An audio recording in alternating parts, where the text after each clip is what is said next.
Hello students, we've got another video for you here today for revision purposes and looking at classifications of joints. Now, very important thing to remember about joints is the joints are the only place in the body where movement can occur. So a joint is when two bones meet and a muscle will move that joint. And I have different types of joints that we've looked at before.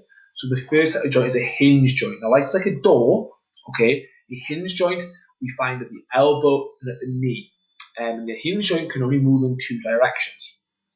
And they can only create flexion and extension. We see the hinge joint in the knee, the elbow, and the ankle. Now, remember, I've told this before, but think of the legs and the arms as almost the same thing. So our knee makes the same movement as our elbow, and our shoulder will make the same movement as our hips, and actually our wrists are very similar to our ankles, okay, in the movements they can make. And we'll scroll down. So the next type of joint we need to know is a ball and socket joint. Now, a ball and socket joint is called a ball and socket joint because literally it looks like in the attachment there is a ball inside of the socket. Okay. Now, with a ball and socket joint, we find it at the hip and also the shoulder. As we said, they're very similar. And the reason why they are so useful or good is because a ball and socket joint allows movement on all different directions: abduction, adduction, circumduction, rotation, extension, and flexion. And the next joint we'll look at is the pivot.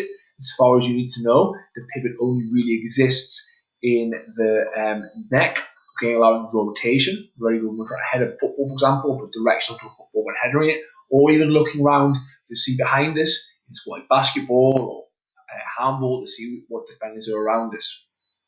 The last type of joint we're going to look at is the condyloid joint. Now, a condyloid joint we find in the wrist.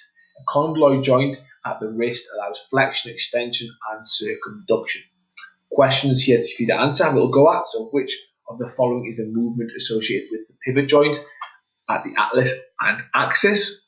Okay, the idea is rotation. Okay, so a pivot joint allows rotation to the neck. And then finally, what type of joint is formed at the shoulder? Okay, so is it ball and socket, ball joint, dove and tail, and hinge? Well, that's a ball and socket joint. Remember, a ball and socket joint is found at the shoulder and at the hips. Okay, the hinge joint would be at the knee and at the elbow. Okay,